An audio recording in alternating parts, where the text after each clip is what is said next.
Hello everyone, welcome back to my YouTube channel. If you new है please subscribe. तो आज हम पढ़ेंगे BECC 105 सेकेंड ईयर में जो आ गए होंगे। तो अब मैं स्टार्ट कर रही हूँ BECC 105 के इम्पॉर्टेंट क्वेश्चन, मतलब चैप्टर 1 से मैं बेसिकली पढ़ाने जा रही हूँ और एक एक टॉपिक जो कि इम्पॉर्टेंट है उसके बारे में ब्रीफली एक्सप्लेन करूँगी मैं।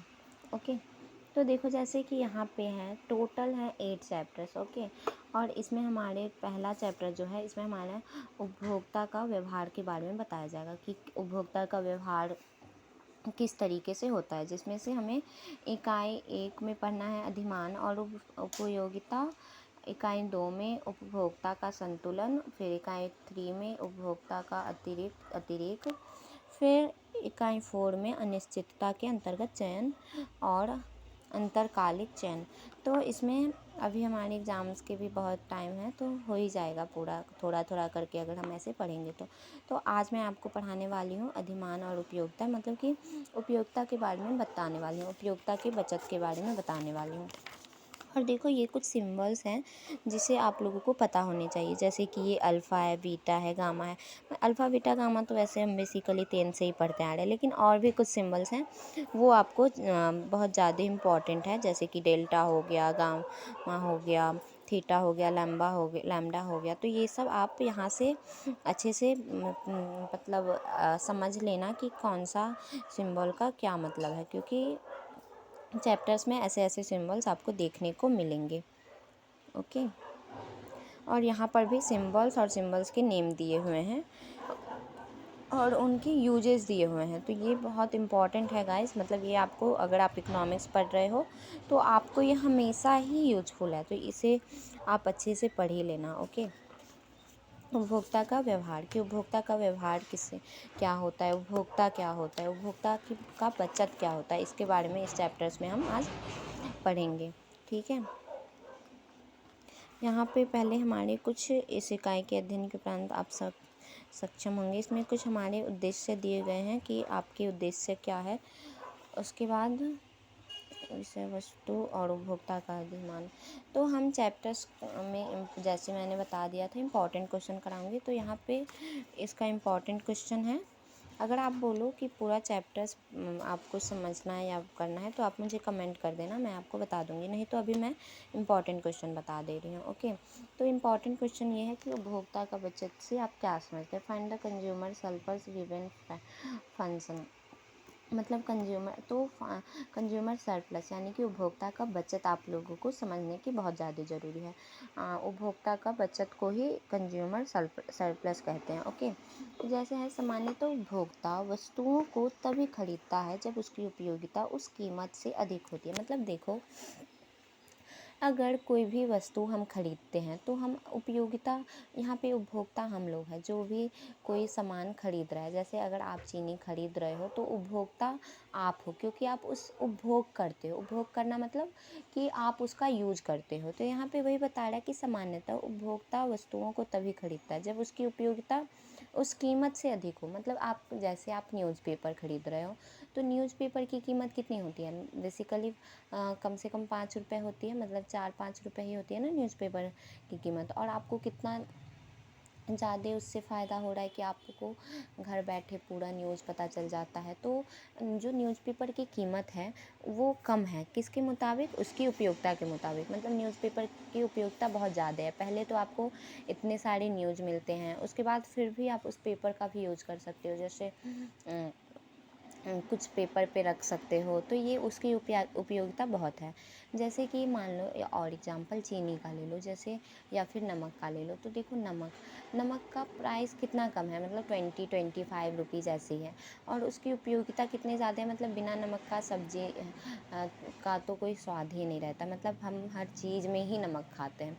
तो ये हो गई उपयोगिता, मतलब कीमत से अधिक उसकी उपयोगिता होनी चाहिए, अधिक होती है, जो वह वास्तव में वस्तु के लिए चुकाता है। मतलब जो हम चुकाते हैं, जैसे कि नमक के लिए हम 25 रुपीज़ चुकाते हैं, जो कि कम है किसके मुताबिक, उसकी उपयोगिता के मुताबिक, क्योंकि उसकी उपयोगिता बहुत ज़्यादा ही है। क्योंकि बिना नमक के तो मतलब बिना नमक के खाना खाना आप लोगों को पता ही होगा कैसे होता है। फिर नेक्स्ट है अर्थात उपभोक्ता वस्तु को तभी खरीदता है जब उसे इसके उपभोग से अतिरिक्त उपयोगिता अथवा संतुष्टि प्राप्त होने की आशा होती है। हम कभी भी किसी वस्तु को तभी खरीदते हैं जब हमें पता होता है कि हाँ हमें इसे यूज करना है, इसकी उपयोगिता बहुत है। नहीं तो हम क्यों खरीदेंगे कोई भी वस्तु। जैसे आप कुछ भी खरीदते हो, मान लो ड्रेस ही खरीदते हो आप कोई, तो आपको पता है ना कि मैं ये ड्रेस पहनने वाली हूँ बहुत दिनों तक चलने वाली है ये ड्रेस। जैसे विंटर है तो विंटर में आप जो स्वेटर खरीदते हो तो आप खरीदते हो एक बारी, तो आप उसका जो प्राइस पे करते हो तो वो आप कितने सालों तक पहनते रहते हो स्वेटर। तो यहाँ पे वही बता रहा है कि मतलब उसकी कीमत से ज़्यादा उसकी उपयोगिता होती है। अतः इस अतिरिक्त उपयोगिता अथवा संतुष्टि को ही उपभोक्ता का बचत कहते हैं। तो हम जो ये अतिरिक्त जो उपयोगिता है कि हम जैसे प्राइस कम है और लेकिन उसकी उपयोगिता बहुत ज़्यादा है, मतलब हम उस कम कीमत पर ही अधिक उपयोगिता करते हैं, मतलब अधिक यूज करते हैं उस सामान का, तो यही होता है उपभोक्ता का बचत। फिर है उपभोक्ता का बचत। उपयोगिता का वह अधिक्य है जो उपभोक्ता को किसी वस्तु का क्रय करते समय उसके द्वारा अनुभव की गई उपयोगिता की तुलना में उपलब्ध होती है। मतलब उपभोक्ता की बचत, जो उपभोक्ता की बचत है जिसे जो मैं अभी बताई हूँ, वो उपयोगिता का वह अधिक्य, मतलब जो कोई भी उपभोक्ता है जो आप उपभोग करते हो, जो उपभोक्ता को किसी वस्तु का क्रय करते समय उसके द्वारा अनुभव की गई उपयोगिता की तुलना में उपलब्ध होती है। मतलब कि आपको अनुभव होता है ना कि आप कैसे खरीद रहे हो सामान, आपको कितना ज़्यादा सेव होगा इसमें मनी। जैसे मैं बताई हूँ अभी एग्जांपल, अगर आप न्यूज़पेपर खरीद रहे हो तो आपको कैसे मतलब 5 रुपए में आप एक न्यूज़पेपर खरीदते हो और आपको इतना ज़्यादा फ़ायदा होता है कि आप घर बैठे पूरी दुनिया का खबर मिल जाता है आपको फर्स्टली, और सेकेंडली कि आपको ये मतलब आप उस पे कुछ सामान रख सकते हो, और भी बहुत सारे काम होते हैं न्यूज़पेपर से, वो भी कर सकते हो। और फिर लास्टली आप उसे बेच करके जो वो रद्दी बन जाता है न्यूज़पेपर, तो फिर भी बेच करके भी पैसे आप ये अर्न कर सकते हो। मतलब कि देख लो यहाँ पे हमारा कितना ज़्यादा यूज हो रहा है, मतलब हम कम पैसे में बहुत ज़्यादा ही उपयोगिता कर लेते हैं। यहाँ पे डॉक्टर मार्शल ने जो कि एक इकोनॉमिस्ट थे, उन्होंने बताया है कि डॉक्टर मार्शल के अनुसार उपभोक्ता किसी वस्तु से वंचित रहने की अपेक्षा उस वस्तु के लिए वास्तव में दिए गए मूल्य के अतिरिक्त जो अधिक मूल्य देने के लिए तैयार हो जाता है, वह इस अधिक संतुष्टि की आर्थिक माप है। इसे उपभोगिता की बचत कहा जाता है। मार्शल ने भी यही बताया है कि जैसे जो अतिरिक्त जो प्राइस है, वो जो अतिरिक्त हम उपयोग करते हैं, जैसे किसी चीज़ का प्राइस कम है और हम उसे बहुत ज़्यादा ही यूज कर रहे हैं, तो वही हमारा उपयोगिता की बचत होती है। फिर है वास्तव जीवन में बहुत सी ऐसी वस्तुएं हैं जिनसे उपभोक्ता को अतिरिक्त संतुष्टि प्राप्त होती है।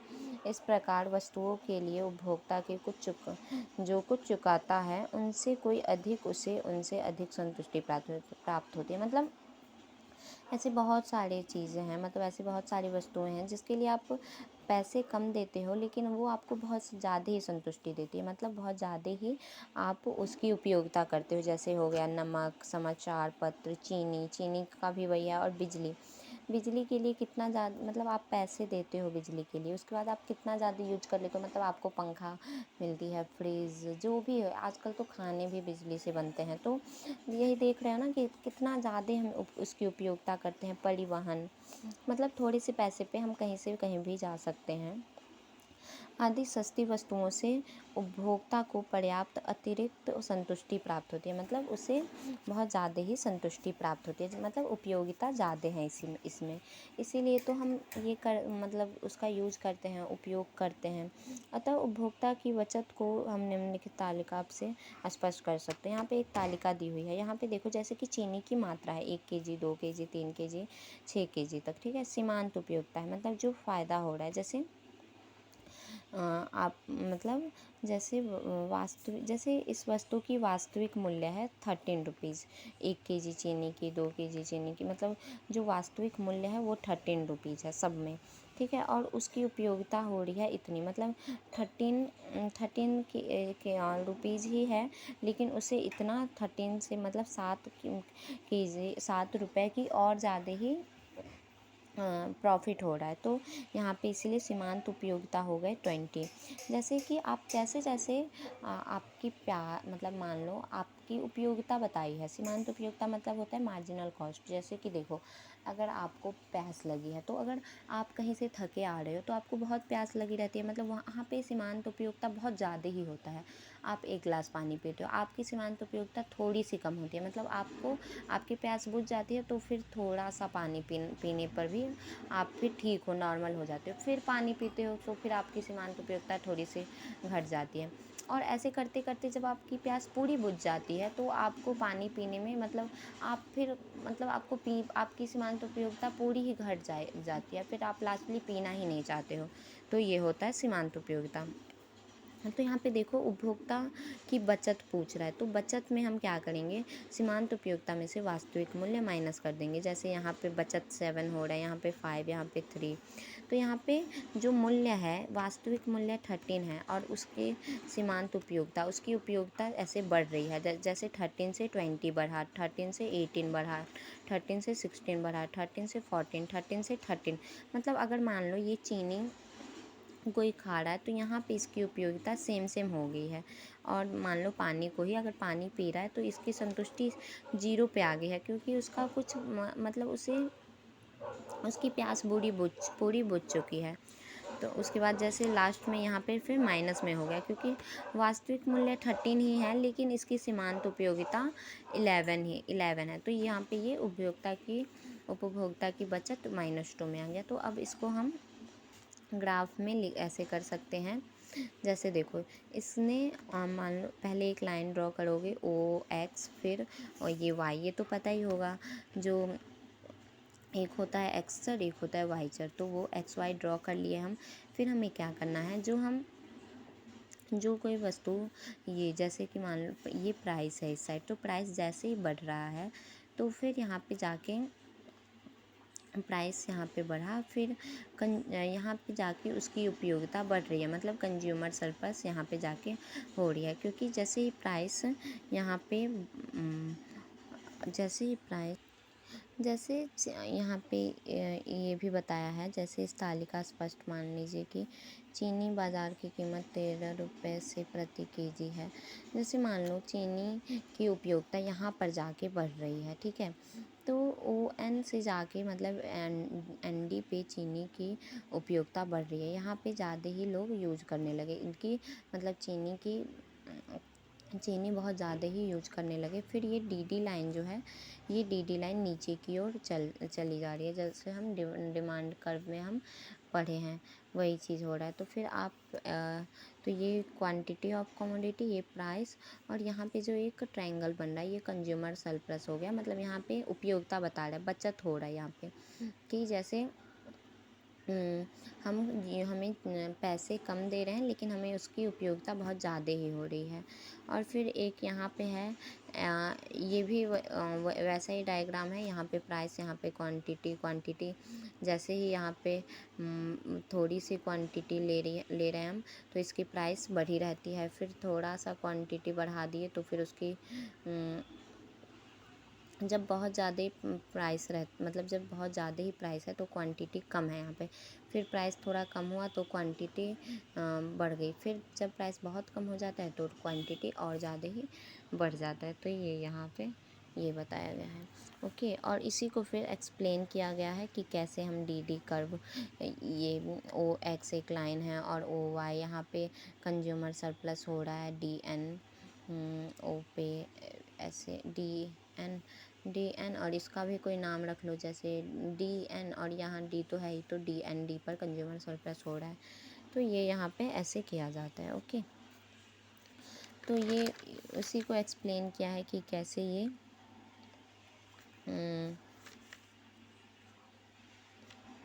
कि ये वही एक्सप्लेन किया हुआ है कि कैसे हम ये फिगर बनाए हैं। तो आपको यही लिख देना है कि यहाँ पे ओ एक्स एक लाइन है, फिर एक्स अक्ष है, ओ वाई वाई अक्ष है, फिर हमारा यहाँ पे जैसे हम ओ एन पे वस्तु ओ एन पे वस्तु खरीदना स्टार्ट किए हैं, मतलब प्रारंभ किया, और एन डी पे जाके हमारी बस कंज्यूमर सरप्लस हो रहा है, मतलब उपयोगिता की बचत हो रही है। क्योंकि जैसे मान लो हम न्यूज़पेपर ख़रीदे हैं तो न्यूज़पेपर की प्राइस के मुताबिक उसकी उपयोगिता ज़्यादा है। फिर इसमें तो मैं अभी बताई हूँ कि जैसे जैसे हमारी प्राइस कम होती है, हमारी डिमांड बढ़ते जाते हैं। Okay guys, thank you and thank you for watching video. अगर आपको और कुछ डाउट हो, कुछ भी प्रॉब्लम्स हो, तो आप मुझे कमेंट कर सकते हो। मैं इकोनॉमिक्स ऑनर्स के लिए वीडियो बनाती हूँ। फर्स्ट ईयर के तो मैंने बहुत सारे वीडियो बना रखे हैं, अब सेकेंड ईयर का बनाना स्टार्ट की हूँ। तो अगर आप लोगों को कुछ भी प्रॉब्लम हो तो आप मुझे कमेंट कर सकते हो, और मैं असाइनमेंट भी बनाऊँगी बहुत जल्द। तो आप लोग मुझे कमेंट करके बता सकते हो कौन सा असाइनमेंट बनाना है, कौन सा नहीं। और असाइनमेंट के क्वेश्चन अभी गूगल पे अपलोड भी नहीं हुए हैं हिंदी मीडियम के, तो जैसे ही हो जाएंगे तो मैं बना दूँगी। ओके, और अगर आपको बुक में लाइन से पढ़ना है, लाइन व लाइन, तो आप मुझे बता सकते हो, फिर मैं आपको लाइन से पढ़ा दूँगी। या फिर अगर इम्पॉर्टेंट क्वेश्चन से पढ़ने हैं तो मैं इम्पॉर्टेंट क्वेश्चन तो करा ही रही हूँ। Okay guys, thank you and thank you for watching video. Please like, subscribe and share. Thank you.